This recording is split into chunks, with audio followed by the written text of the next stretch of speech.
Says the Orchot Tzadikim get of anger. Even when you get angry, the person is very careful not to do anything destructive while he's angry.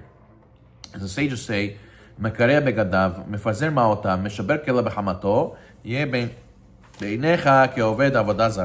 the sages say, someone who gets angry, that's not good, but it's not as bad as someone who gets angry and he tears his clothing, throws his money around, or breaks his vessels in anger. He should be in your eyes like he did Avodah Zarah. That shows that he doesn't accept Hashem's hashgacha pratit. So much so, you're willing to break stuff. It's as if you don't believe in Hashem. If you believe in Hashem, why are you getting so upset? Have emunah. Everything's for the best. And this is the sign of the Yetzer Hara. Because what does the Yetzer Hara do? He tells you get angry today.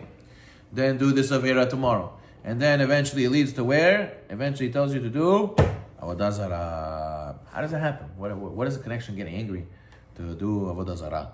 So you can say like this, that today he tells you get angry. And then when you get angry, you get used to getting angry. And then when you're used to getting angry, so now you get into a lot of fights, and then you get into a lot of other averot. You start doing lashon hara because you've got now a fight with somebody, and you plan against them, take revenge or whatever, and it leads to other sins, and those other sins lead to other sins, to the point where you're so involved, because you didn't fight your Yetzer Hara, you're so involved in this fight or whatever it is you're doing, to the point where you feel you have to do these things, and you know the Torah says you're not allowed to do it. But you're so involved in it, and you feel like you have to do it, so you're willing to go and say, you know what, let me go over the Avodah Zarah. That way I'm allowed to do these things according to that Avodah Zarah. That's how most Avodah Zarah is. People say, I like this Avodah Zarah, not that one, because it allows me to give in to my desires. So therefore he tells you, start doing this. You get so entrenched in doing these desires, you're willing even to go to a different religion because it will accommodate you with your desires.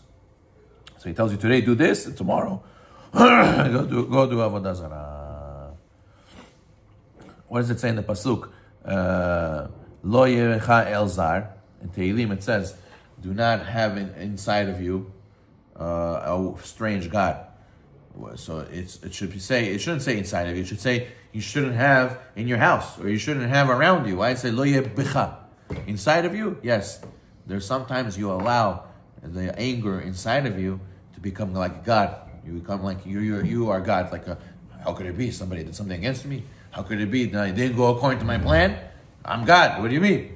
So Chas Shalom, that the Torah says lo yebecha el zar. Who is el zar? זה יצר המתגבר בשעת הכעס. בעמידות בדעות, right? The Gemara says, there's 4 types of people. Easy to get angry, easy to appease. Okay, that's not so bad. Since he's easy to get angry, it's not good. But he's easy to calm down, so that's okay, fine. So you break, but it's easy to fix. And then there's someone who's hard to get angry. But once he gets angry, it's hard to calm him down. So here, his reward is what? It's very hard to make him angry. But once he gets angry, 1 week you have to hear him. 1 week you have to deal with him till he calms down. So the Gemara says, you gained a lot because you didn't get angry, but now look, you lose everything because look how long you're angry for. Then there's easy to get angry and very hard to calm him down. That's the worst. That's Rasha. And then you have kasher lichos, noach leratzon. You have hard to get angry and easy to calm down. He's hasid. And a person has to know to try to be that type of person. Doesn't get angry, and even if he does, in 1 second he calms down. So now he says that a person has to realize that you should, how much more so if he's easily aroused to anger against the righteous and difficult against the wicked, then that's also a very, very bad trait, right? He gets angry at who? The people he's not supposed to get angry with. And the people he's supposed to get angry with, he doesn't get angry with them. That's even another level that's bad. These Rashaim, you don't say nothing to them.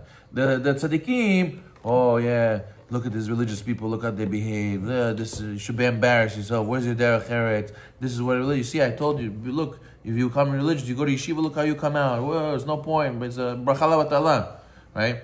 But then his friends who are Reshaim, his friends who are doing bad things, leave them, listen. Everybody slowly, one day, they don't know so much. It's okay, So instead of rebuking them, he tells them, no, listen, you have to be like You have to see the good in them only. You have to be slowly come to them with love and give them a hug. And listen, they don't know any better. Well, you're supposed to be the other way around. You're supposed to give them kaf zchut. The halacha is if you see a rasha do a couple times, that's it. He loses kaf zchut. Every time you see him do it, now you can't give him kaf zchut anymore. No more benefit of the doubt. So why are you getting upset at them and not giving them kaf zchut, and them you give kaf zchut? It's the other way around. So a person has to be careful not to fall into that trap as well. He says, even though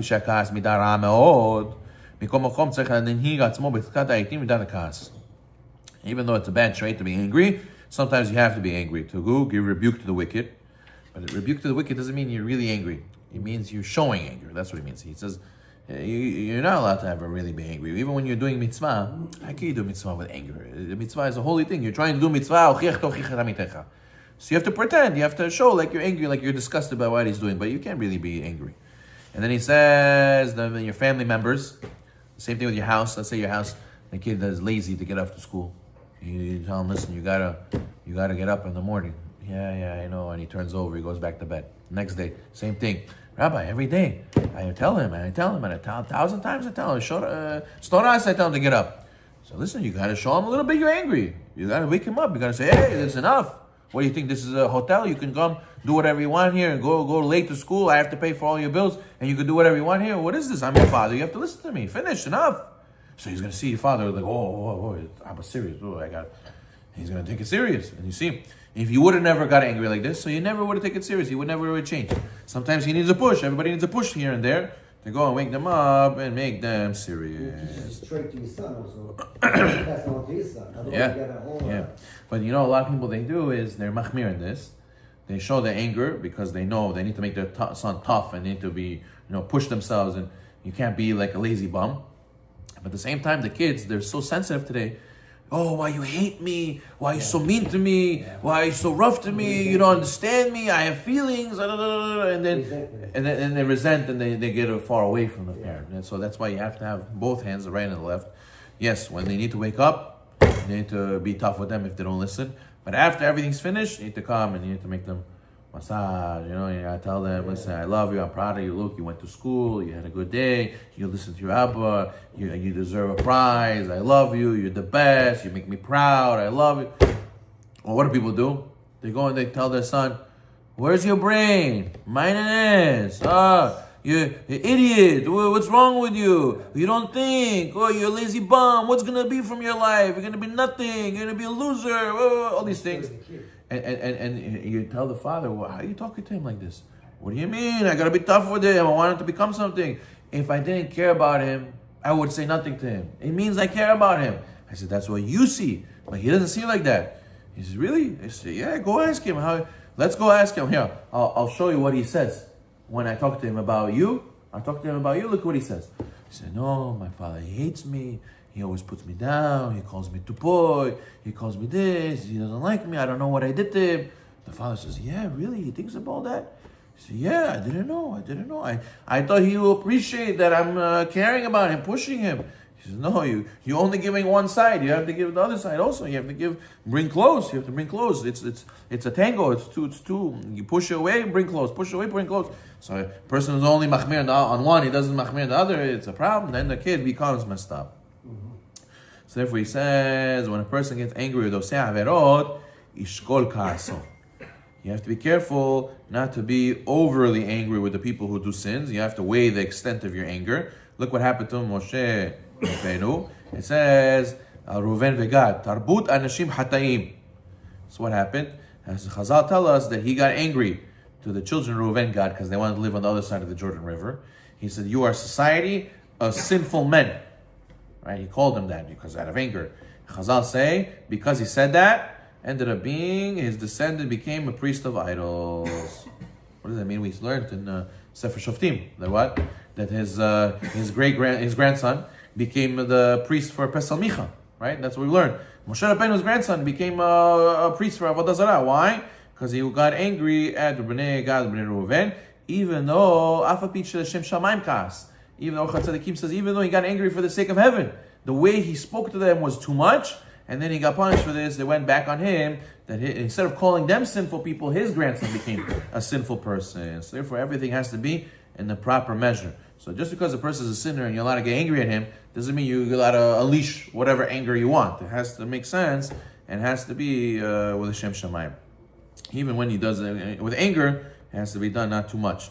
And as finish over here, Adam sheyesh bo midat hakas machriyat in midato v'minhago kilu eno mibalei hakas. A person who has a trait of anger and diffuses it, and he breaks himself to show as if he doesn't have anger, or as the pasuk say on him, Tov er chapayim megibor Moshe barucho melochet ir. King Solomon says in the Mishlei, one who's slow to anger is better than the man of strength, and he who rules his spirit is greater than the conqueror of a city. So you see that he's the real mighty person. Who's the strongest person? Maybe the guy who has the biggest muscles, right? No, yeah, but the guy with the biggest muscles, go tell him to fight his desires. Go tell him not to get angry when somebody ticks him off. Those guys, if you have the machine while they need the machine, wait, they're gonna tell you how they feel. If you offend them in any way, right away they're ready to go, right? That's locked and loaded. But a person who's a real conqueror, a real warrior, is a person who fights and doesn't give in to his desires. Baruch Amen.